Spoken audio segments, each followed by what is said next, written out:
Halo teman-teman, nah sekarang teman-teman sudah memasuki tahap pelatihan yang ketiga, di mana sebelumnya teman-teman sudah belajar mengenai pengertian podcast, jenis-jenis podcast, dan tips and trick podcast bersama Mas Alam. Nah, sesi ketiga kali ini kita akan membahas bagaimana proses atau tahap pembuatan podcast. Nah, bersama saya akan menemani teman-teman dalam sesi kali ini.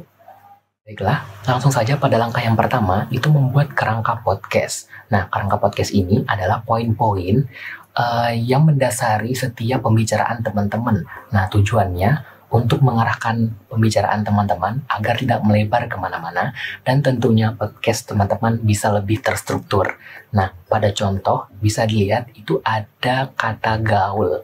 Nah, di situ tertulis bahwa plotnya terdiri dari intro, pengertian kata gaul, contoh kata gaul, kemudian penggunaannya, dan outro. Nah, itu adalah contoh dari kerangka podcast. Nah, yang kedua ialah menulis intro dan outro.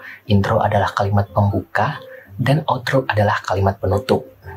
Semisal, intro, "What's up guys?" Misalnya terus, "Welcome back to my channel, welcome back to my podcast.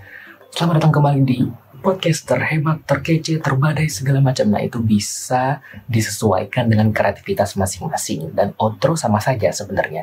Itu sebagai penutup dari sebuah podcast, sama seperti video di YouTube. Misalnya kayak "see you on the next podcast", "see you on the next video", segala macam. Nah, pastikan intro dan outro teman-teman harus konsisten dan memiliki ciri khasnya masing-masing agar podcast teman-teman memiliki keunikan sendiri dan bisa menjadi daya tarik kepada pendengar. Nah, selanjutnya ialah mulai merekam. Nah, pada saat rekaman ini, pastikan kondisi ruangan atau tempat yang teman-teman mau rekam itu tenang dan tidak ada suara-suara yang lain. Misalnya suara kipas angin, suara motor lewat, suara-suara pembicaraan orang.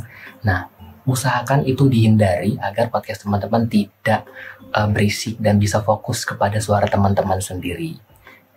Setelah merekam, nah, teman-teman bisa mengedit audio teman-teman. Misalkan ada suara yang salah, kemudian mau menambahkan efek, menambahkan suara-suara tertentu, kemudian bisa menambahkan background juga. Nah, di situ teman-teman bisa berkreasi sesuai dengan kreativitas teman-teman. Baiklah, langkah yang terakhir ialah membuat cover. Dalam pembuatan cover, teman-teman sebisa mungkin untuk membuatnya lebih menarik, eye-catching, unik, dan yang paling penting ialah cover sebagai identitas podcast teman-teman. Dalam cover juga sebenarnya kita berkesempatan untuk menonjolkan apa yang kita ingin tonjolkan dalam podcast. Nah, bisa dilihat di slide, itu cover yang saya buat. Misalkan saya seorang podcaster yang mana saya ingin menonjolkan keakraban atau kebahagiaan saya dengan ponakan saya. Nah, di cover itu bisa dilihat kebahagiaan saya yang senyum-senyum gembira dan ponakan saya yang juga senyum-senyum, dan ada tulisan kata gaul. Nah, untuk pembuatannya, teman-teman bisa menggunakan berbagai macam aplikasi. Misalkan di situ saya cantumkan referensinya ialah PitchArt atau Canva, atau bisa juga sebenarnya Corel atau Photoshop. Cuman bagi teman-teman yang belum pernah berpengalaman dalam bidang desain, saya rekomendasikan menggunakan Canva karena di sana terdapat banyak banget template yang teman-teman bisa gunakan untuk membuat cover. Nah, ukurannya itu minimal 1400 x 1400 pixel. Nah, begitulah tahap-tahap yang harus teman-teman lakukan untuk membuat podcast. Semoga sesi kali ini bermanfaat. Sampai jumpa di sesi berikutnya.